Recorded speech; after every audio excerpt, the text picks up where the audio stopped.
Welcome to the OnScript podcast, your home for world-class conversations on scripture and theology, where you get to meet some of the best in the field. Visit us at onscript.study. Say hello on Twitter at OnScriptPodcast and stop by our Facebook page at facebook.com/OnScript. Welcome to the OnScript podcast. This is Matt Lynch coming to you from Cheltenham in the UK, where the kids are playing nicely in the background. I was going to ask them to be quiet, but then I thought, WWJD, so they run free. I'm co-host of the podcast with Matt Bates at Quincy University in Illinois and Drew Johnson of the King's College in New York City. Before we get into the episode, I'd just like to put out two requests. First of all, is there a listener out there in internet land who has an interest in possibly volunteering to help us with social media?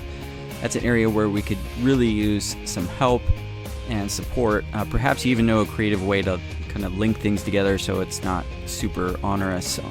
But anyway, I'd love to talk to you if you're interested. If you just want to email us at onscriptpodcast@gmail.com, and then we could probably get in touch with you. We may be able to even get you a free book, a few free books along the way for helping us out. Also, if you'd like to help out the podcast through monthly support of just $2 or $5 a month, it really makes a difference, and you'll be in the running for occasional offers. You can go to onscript.study/donate to find out how to do that. Okay, Drew and I host this one with John Walton, who we're interviewing. Enjoy, and remember, the best Christmas gift you can give someone is a link to the OnScript podcast.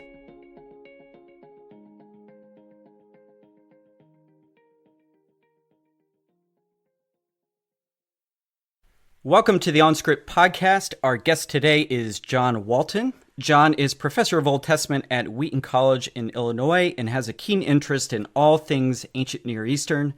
He's the author of quite a few books, including The Lost World of Genesis 1, Ancient Near Eastern Thought in the Old Testament, and he's the co-author with his son John of the book we're discussing today, The Lost World of the Israelite Conquest, Covenant, Retribution, and the Fate of the Canaanites.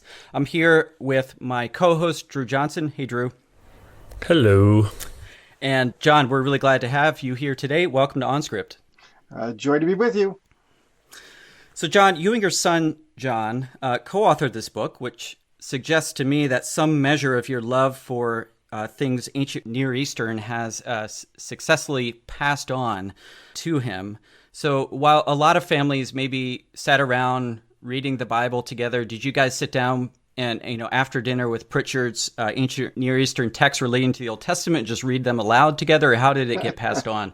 No, it didn't quite go that way. But really, ever since John was in his teen years, we've discussed the books that I've been writing and talked about them. His input was often less in ancient Near East, more in just logic and thinking and biblical interpretation, theology, philosophy. Those are areas which he enjoys more, but he recognizes the importance of ancient Near Eastern backgrounds.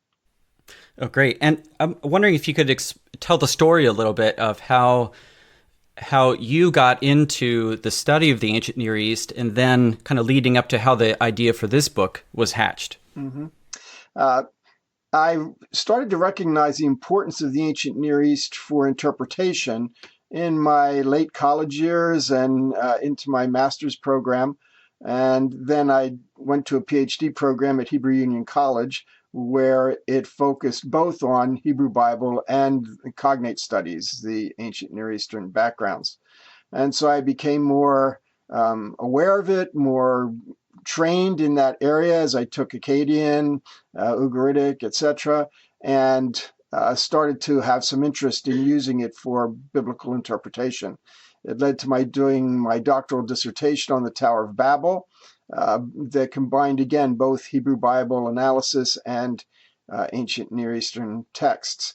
So that's kind of how I got into it.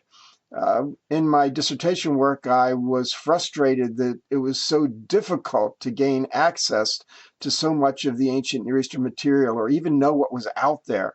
And so the first book I wrote when I got out of my PhD was called Ancient Israelite Literature and Its Cultural Context, where I went through the various genres and talked about the similarities and differences and what literature was out there to make that assessment. At that point, I thought I'd probably end up doing more commentary work, but in the mid-90s, IVP came to me and asked if I would be the general editor for the IVP Bible Backgrounds Commentary. And I finally decided to do that, and that's what really launched me full scale into the comparative studies with the ancient Near East. So that's led to many of the books that you mentioned, the whole Lost World series especially. The Lost World series itself is intended to take a biblical idea or text that reflects some modern concerns and modern problems today.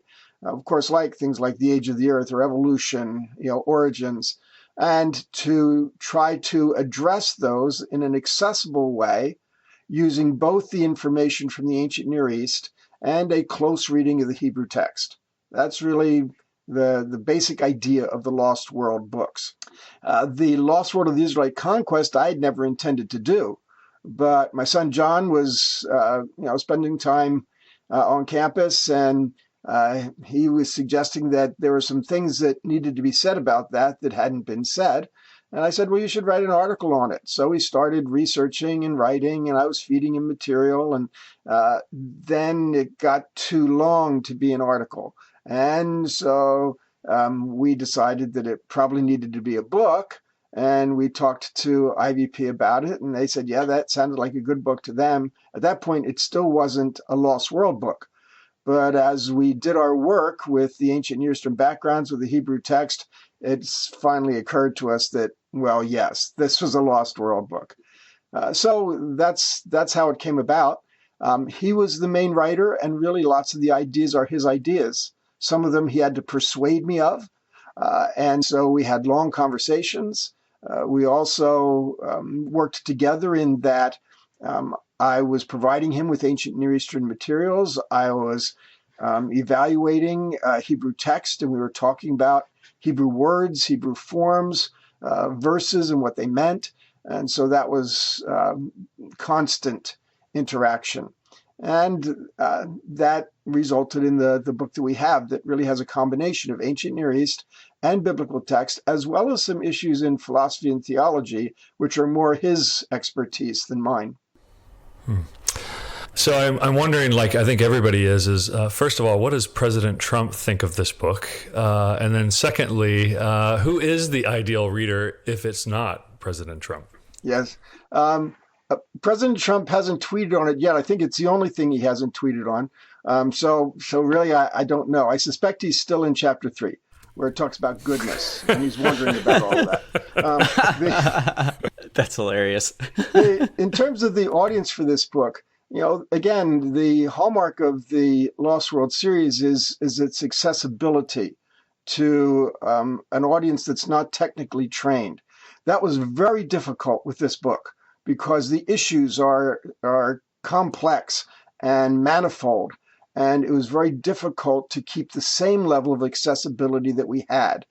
Nevertheless, we tried. We did our best to make it as accessible as possible to basically a lay audience who are good thinkers, don't have Hebrew or ancient Near East training, but are very interested in thinking through the issue and trying to understand it better.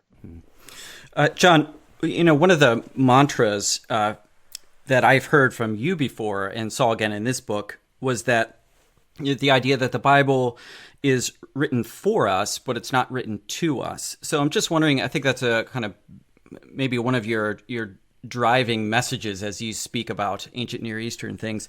I'm wondering if you could explain what you mean by to communicate by this distinction about the Bible being for us, but not to us. Well, it is something that I repeat a lot and that a lot of people repeat from me. And it represents a lot of what we're doing in the Lost World series. The idea that it is for us is what most Christians who take the Bible seriously believe. They believe that since it is God's revelation, it's not revelation that was supposed to begin and end with Israel. It was revelation that continues to have significance for God's people, the church today. So that's the for us part. Most people have to be a little more persuaded that it's not to us. That's not hard to do. It's easy to come up with examples. It's not in our language. It has a lot of cultural aspects that we don't intuitively understand. And therefore, the idea that it's not to us can be supported. So those are the two aspects. But of course, that means that if we want to get that message that is for us, we have to go through the parts that are not to us. And there's the challenge. Yeah. So when it comes to the book of Joshua, which obviously is the focus of your book, who do you think the book of Joshua was written to? We try not to distinguish. No, I should say it differently. We don't feel that we can always distinguish which Israelite audience it was written to. To say, well, was this written to a Bronze Age audience, an Iron Age audience, a Persian post-exilic audience? Those kinds of things are still, I think, too complicated to sort out with any confidence. As I talked about in Lost World of Scripture, I believe that the composition process is a long, complicated one that involved ancient narratives, ancient records, ancient understandings, but yet probably took editorial shape gradually over centuries and probably not finalized till late. At that point, you can't sort those out and say which parts of this had an older Bronze Age or early Iron Age audience, as opposed to which ones reflect a post-exilic kind of set of interests. So I don't think we can set that. We don't know enough to be able to sort that out. As a result, I just think in terms of an Israelite audience, largely Iron Age, that covers a lot of territory, and in that kind of cultural context. So in entering that cultural context, of course, we as readers, if this is not to us, have to adjust our expectations and assumptions when we come to the text. So as you both worked through the book of Joshua and thought about the conquest, what are two or three kind of major assumptions that moderns bring to Joshua that you think need demolishing? Mm-hmm. Several of them have to do with the larger genre and trying to understand that. We've generally assumed that the Canaanites are being punished for sin, that this is God's judgment on them, and therefore the conversation takes the line of talking about that God is just, and God is good, and God is moral.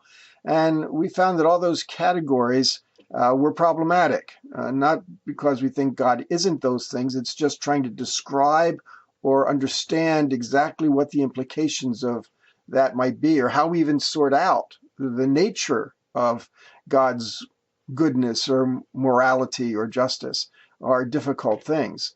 But in terms of genre, there's also issues of the rhetoric of ancient documents. And that's not something that we easily recognize, especially those Christians who are in traditions where they say we have to interpret the text literally. And that kind of approach, it's sometimes not intuitive to figure out when something could be rhetorical, even though the presence of metaphor is well recognized in many other places. So those are some of the things that we felt American readers, modern readers, typically didn't pick up, that we had to try to bring into focus. Yeah, I often say to my students that rather than reading the Bible literally, we need to read it literarily to understand the kind of literature this is. So that gets at the genre issue. But of course, there's also culture and ancient Near Eastern background, which is where you're driving. So it's really helpful. Yeah, John, of course, I don't know who wrote this, whether it was you or your son, but I do want to quote to you from page 35 here, and I'm sure you don't remember exactly what's on page 35, but... I've got it open in front of me. Oh, excellent. So the Johns, one of the Johns said here, quote, faith, sounds like a trust... I could call you the Waltons, but I figured, you don't want to be associated with the show. Right. Our mountain. Quote, faith trusts that God is wise and that therefore his purposes are good, even if they don't seem that way in any system that we can understand. God does not need to be defended. He wants to be trusted. End quote there. Now, if you had a student approach you, which I'm sure you have had students approach you on these kind of issues, and they raise the question, they say, I've been going through the Torah and the historical books, and I don't see the kind of faith that you're describing here. I actually see people who push back on God. They don't trust him.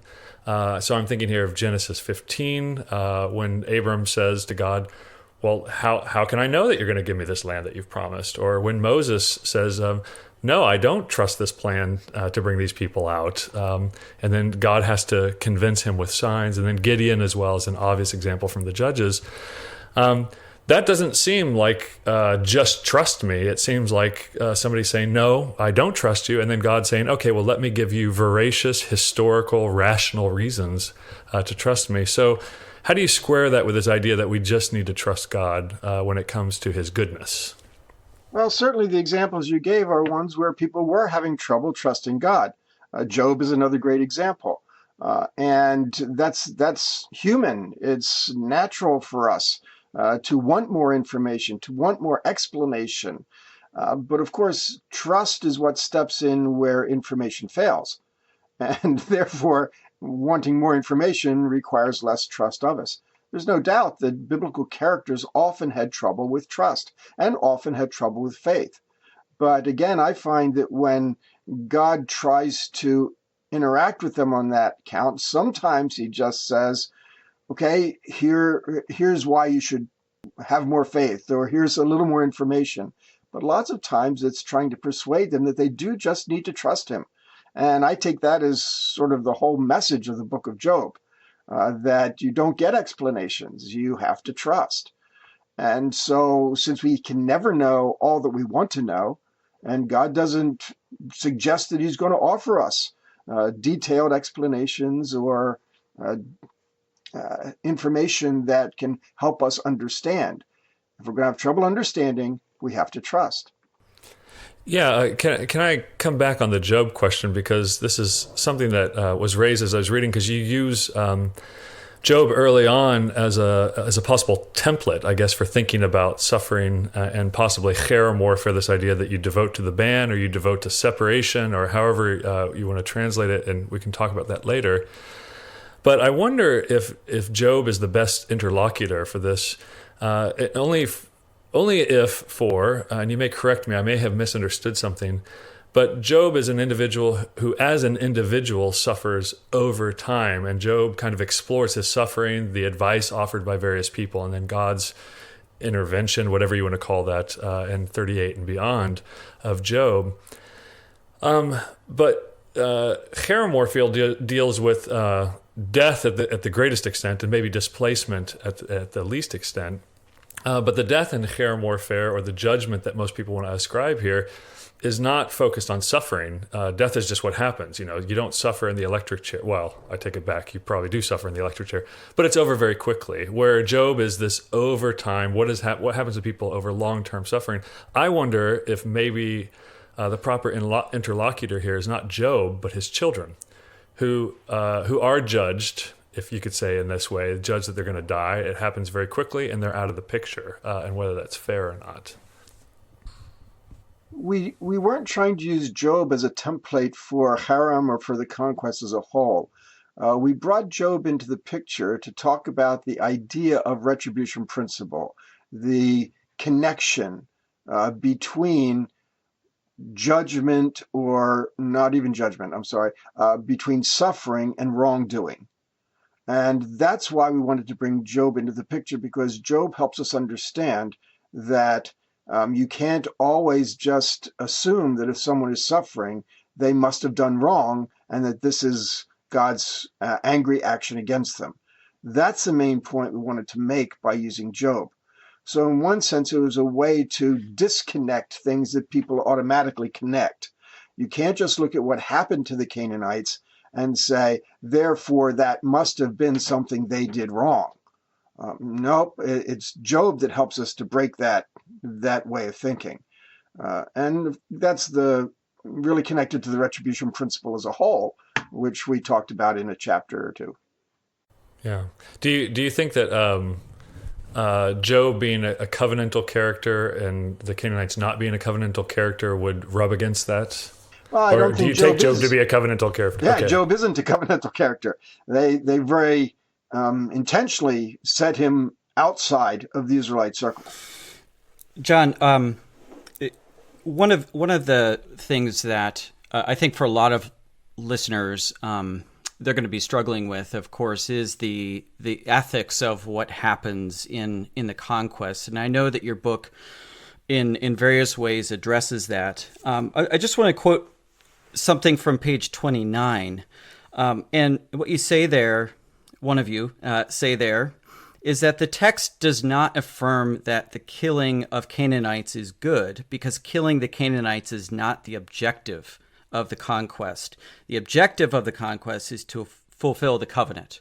Okay, so one of the things that raised for me is that if goodness is in terms of, if we understand goodness in terms of objective, so here the fulfilling of the covenant, how do you separate out the goodness of fulfilling the covenant from killing Canaanites as a good act? Because it seems like killing Canaanites was part of fulfilling the covenant. So Israel had to fulfill the covenant, so they killed Canaanites. So is your point that we as readers are to not focus on that because it's a peripheral issue, or how is that not seen as a good act according to the logic of Joshua? What we try to do on various levels is to say the issue here is order for the covenant.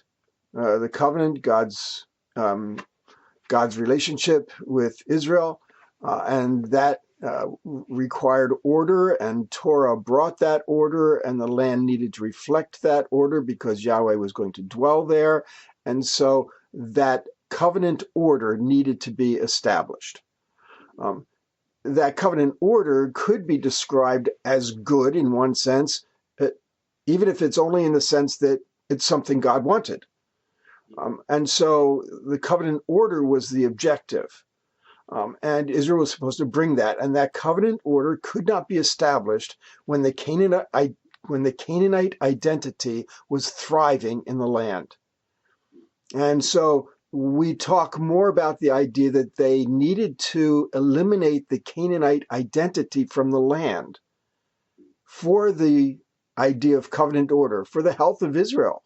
Because as the text says repeatedly, if the Canaanites are among you, you're going to quickly fall away from the covenant. So it's not about destruction of people. It's about eliminating the identity, the Canaanite identity, so it doesn't influence Israel. That's the order that was required, and that's how we approach it. So could you unpack a little bit the distinction between identity and, let's, straight up saying destroying Canaanites? Why are you saying destruction of Canaanite identity, and how does that play into your argument? Well, remember, of course, that we have corporate identity in the ancient world. And so there's an identity connected to that people group, or those people groups, because, of course, there are several different people groups. The idea of their identity reflects on all of their beliefs that were contrary to what the covenant called for. And that's the identity that needs to be removed. That doesn't mean that the identity could not continue to exist outside the land. And it doesn't mean that people had to be destroyed in order to eliminate that identity. The example that John came up with is in the aftermath of World War II. There was a definite attempt by the Allies to eliminate the Nazi identity. That meant certain things. It meant the symbols were destroyed. It meant the buildings that kind of represented that identity were torn down. It means that the leadership therein was actually killed because they were holding on to that identity. But it doesn't mean they went chasing down everyone who had been in any way associated with the Nazi Party and killed them. It was the identity that needed to be eliminated. And so in that sense, it's the influence of the identity that's of interest. Thanks for that, John. That actually is a helpful clarification that for some reason I failed to pick up on quite as clearly as you articulated it there. In the section on page 34, there's lots of interesting stuff going on right there. But the idea that suffering can be dispensed without merit, which I think everybody who teaches Hebrew Bible for a living, we all, deal with these questions. But I wonder, Deuteronomy 28 seems to strongly argue for a national quid pro quo kind of view of Israel's behavior in the land. If you do this, and it's nationalistic, not individualized, but if you all do this, then things will go well. If you don't, then there's some horror shows that are going to happen. But it also seems to be interwoven in the integrated logic and repeated logic of the Torah that I know you don't believe that this is due punishment for Canaan, but people who read it this way would say, I am punishing Canaan, and if you do these things, then you will also be punished as well. And that's kind of taken for granted as part of the logic of Torah by many biblical scholars. And so it seems to be that the stability of future justice in the land of Canaan is predicated upon this current punishment that's going to happen. So in other words, they see the punishment for themselves, which becomes the archetype for the punishment that they will eventually suffer. And so I wonder if we, and this is kind of a broader question, but if we give up on that logic, what holds justice in the land? And I'm also would point out here, I think you dealt with it a little bit later in the book, but Deuteronomy 9:4 and 5, where it's like, do not think in your heart it's because of my righteousness that God has given us this good land. It's not because of your righteousness, for you are stubborn. It's because of their wickedness. Certainly in the stipulations of the covenant, there's the quid pro quo that's set up. But of course, that has to do with Israel's faithfulness to a covenant. That's not talking about how God generally works in the world, just bringing suffering when it's deserved, and it's again ordering the covenant and the faithfulness that God's requiring of Israel. Secondly, we had a whole chapter, I believe, that specifically showed how Israel's exile, because of their sin, very clearly, is not the same at all from the Canaanites being driven from the land. Again, with Israel, clearly they are indicted. The sins are named. The judgment is identified. This is what God is doing. That is exactly what we would expect if there is a crime that's being punished. And it's exactly what we don't find in the discussion of the Canaanites. So that was one of the main points. Can I interject here? Sure. Just because I know many listeners will be going, well, what about Leviticus 18, where it clearly says these are the crimes, or these are the things that the people of the land. It says the land, but of course land is there as metonymic for the people. So how do you deal with that in the book? Right. We spent a good deal of time on those maybe half a dozen passages that make it look like God is punishing the Canaanites for behavior. That's a very extensive and technical discussion, so I can't get into it here.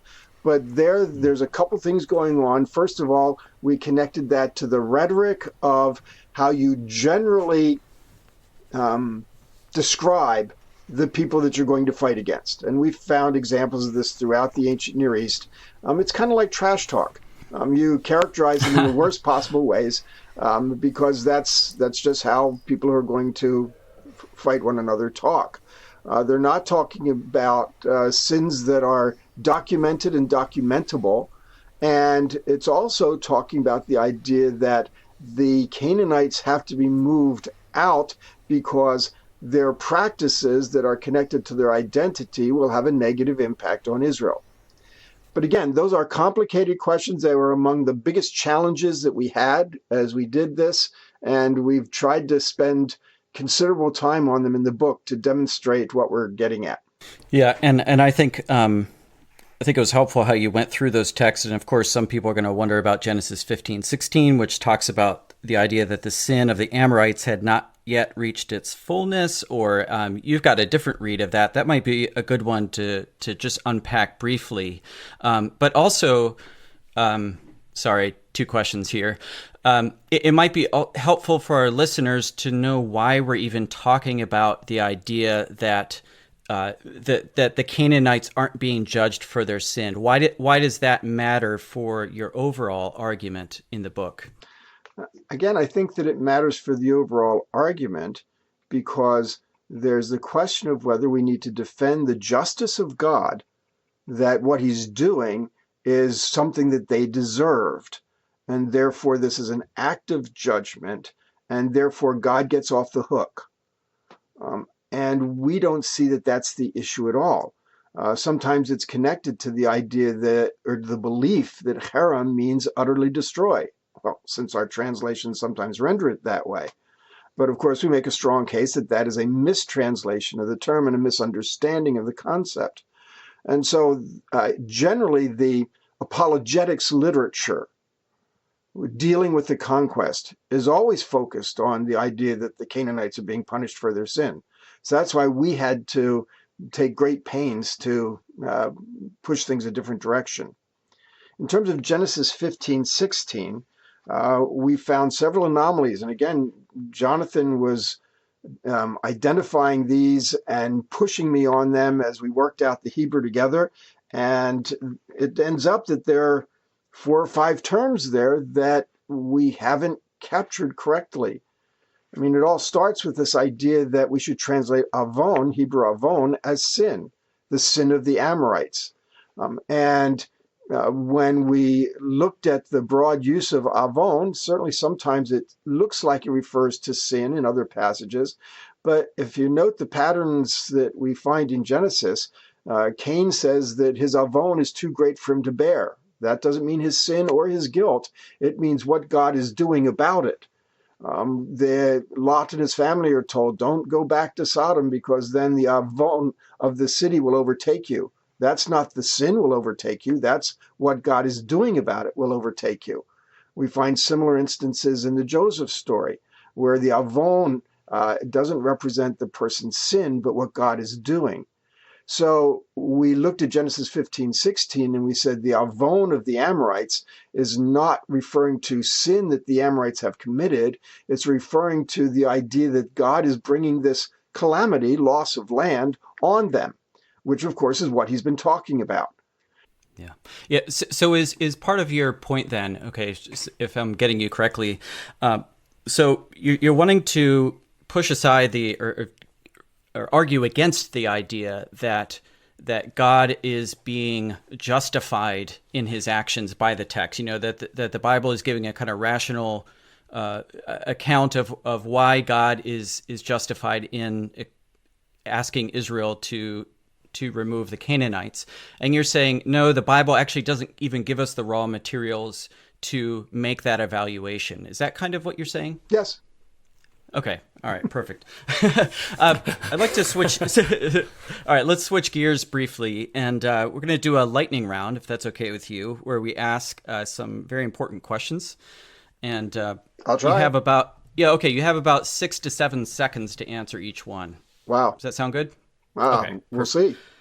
Okay. First question. I'll start off with this one. Knitting or crochet? I don't do either. Okay. You mean which one I like? It's an open-ended question. No. This is reader response. Yeah. No, I don't do either. All right, then. Well, how about what biblical or theological work would you say has impacted you the greatest, or maybe even recently has impacted you?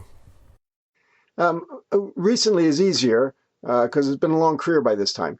But recently, I've really enjoyed Ian Proven's Seriously Dangerous Religion. Oh, yeah. I love that book. Okay, what's one of your favorite works of fiction? I really like anything by Juliette Marillier, particularly her Seven Waters series.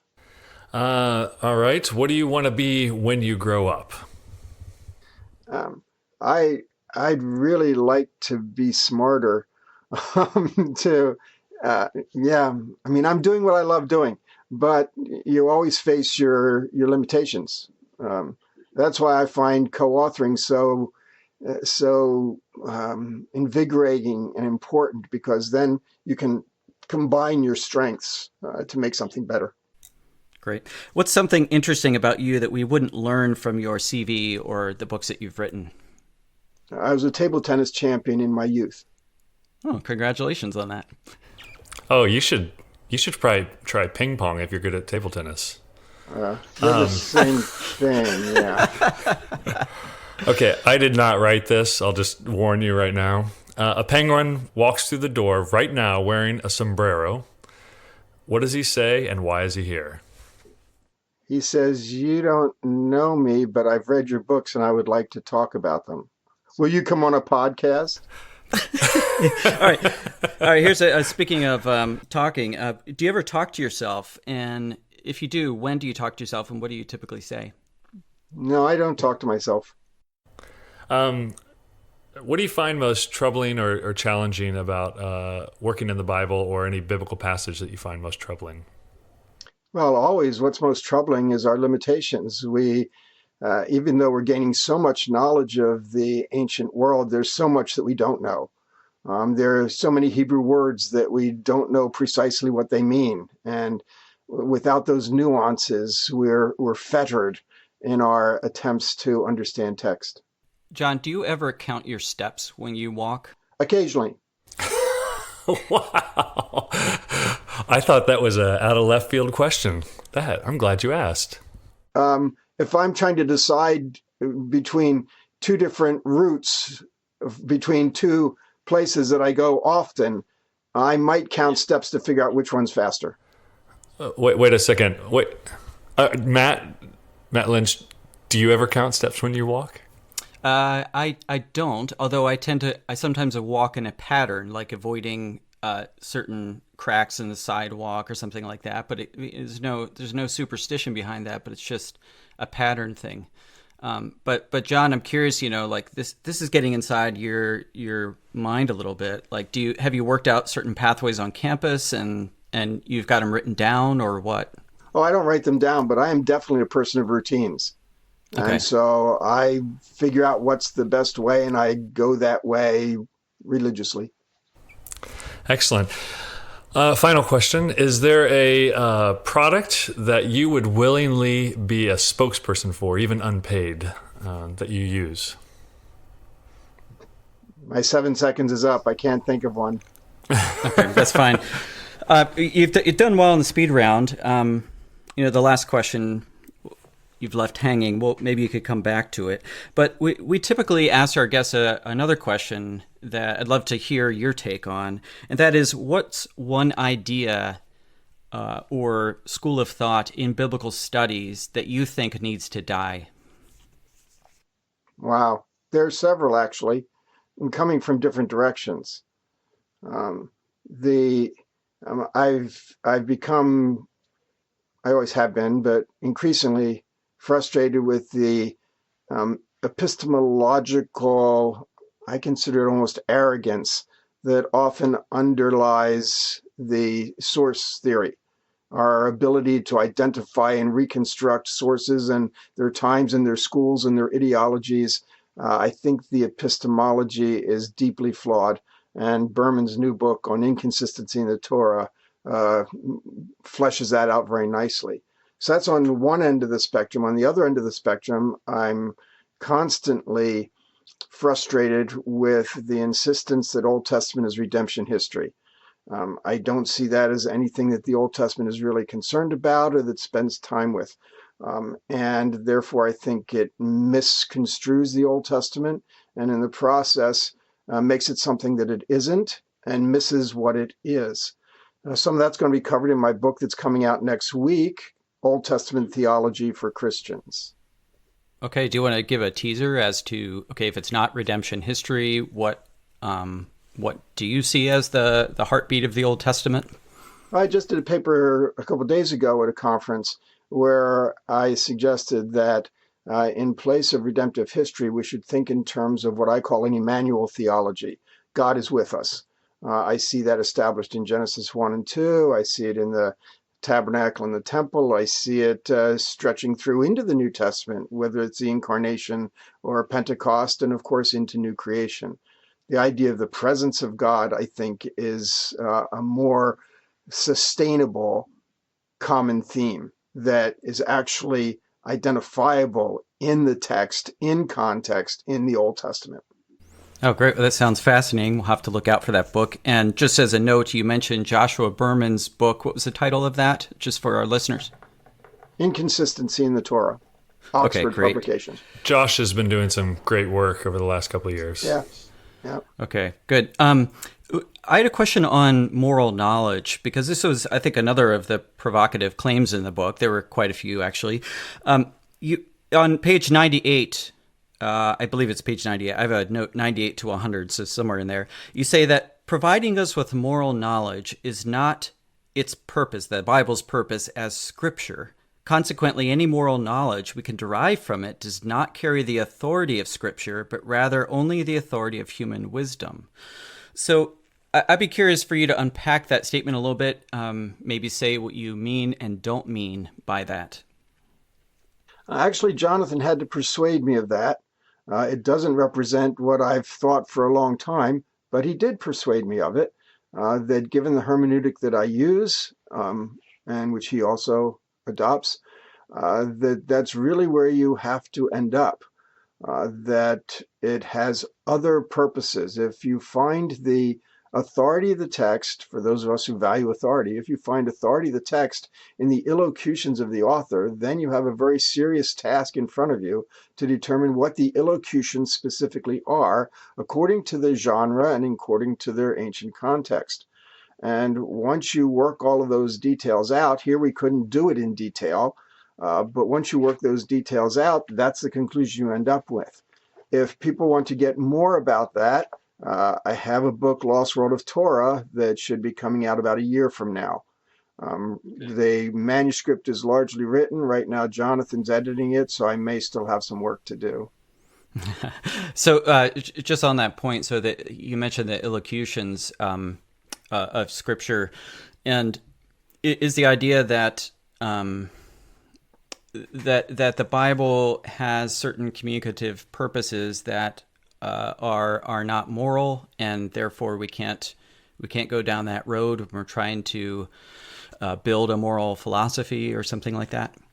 That all of that's involved. The Torah was given to the Israelites to help them establish covenant order as they lived in proximity to God's presence, and certainly order involves having a moral system. But the Torah's intention, illocution, is not to actually provide a moral system. It is to help them understand order, and it's situated in their time, in their covenant context, and in the idea of sacred space as they were accountable to it. And so to somehow change that around to understanding it as a morality, of course, we know that there's a whole lot more involved in the Torah than anything that can be called moral. And so we have to deal with all of those. And that's what the Lost World of Torah is going to get into in great depth. Hey, John, you've used this word order quite a few times here with respect to the covenant. Are you using that word? It sounds to me like you're using it in the same way of like the theology of Egypt, ma'at. Is that a similar concept or a paired concept? It has some overlap. It certainly does. The idea that there's a certain status quo that is to be pursued, that it is ideal, and that people have some responsibility to do it. It certainly has overlap with ma'at. Although, again, covenant order is not going to be shaped the same way that ma'at order is. But it is that concept. And of course, I believe that it's something that's what God was doing when he created. He was establishing order. And that's what the temple was for, and that's what the rituals did, and that's what the covenant provided, and all of those things. Is there a moral valence to order, though? I mean, so I'm thinking, you're making a case that there is a purpose for the Torah. First of all, couldn't there be multiple purposes? And second of all, couldn't there be a moral valence to the notion of order itself? There may be, I don't deny that there could be a moral valence to it. That is, that there is morality, moral behavior, as it is perceived in the context of the people, is part of order. But that valence can change for different societies at different times. The Bible isn't trying to give a universal morality for all people for all time, although some of the aspects of covenant order would easily be adopted as what any people would hold as moral. The question is the Bible revealing a moral system? And that's where we say no. So I was very interested in, and again, I was thinking of things that are going to be floating through listeners' minds, because we have a lot of Bible scholars and seminarians and pastors that listen, amongst others. And it wasn't prominent in your book, in the discussion, but I know that some are going to jump to Exodus 23, Deuteronomy 7, and the final reification and the end of Joshua, that use of the hornet of Yahweh that gets sent into the land. And I wonder, because I've always read it a particular way, and of course you've shaken up a lot of things that I've always read a particular way, so success. But I wonder, who do you envision, according to your reading of Joshua, who is actually doing the killing there? Like, who is stopping the heartbeats of those people involved in those texts? And how does this tie into this kind of, it might be a related topic of the Passover plague as well. Is there a problem with God as a divine warrior who is actually doing the physical killing here? Well, I think the appearance of the commander of the Lord's army at the end of Joshua 5 suggests that this is God's action. But yet he uses Israel as his instruments. So even though Israel is doing some of this killing, the whole idea of the theology behind it is that this is God's activity. I don't even like calling it the conquest. I know we put that in the title. We had to, because that's what everybody calls it. But this is an order-bringing event for the covenant, for God's presence to be maintained. You could talk, when Jesus sends the disciples to get the donkey for the triumphal entry, you could certainly portray that as an act of theft by the disciples, but the text leads you to think otherwise. If the guy comes out and says, "What are you doing taking my donkey?" They say, "The Lord has need of it."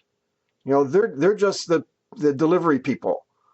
And so in that sense, they're the instruments, but the Lord has need of it, and that's the point. When we looked at the ancient Near Eastern material, the motif is the Uman Manda, the invincible barbarian. And the whole point of the Uman Manda characterization is that people are not capable of conquering the Uman Manda. The gods have to do that. And this is the same kind of idea here. Yeah, I'm glad you brought up the Uman Manda, because it flowed into my very next question, which was the question that we all face from a parishioner or a student at some point is, and you used ancient Near Eastern history quite a bit comparatively to understand what's going on here. Do you think that before we pulled the tablets out of the ground, that Hebrews and subsequently the church just really misunderstood what was going on in these texts?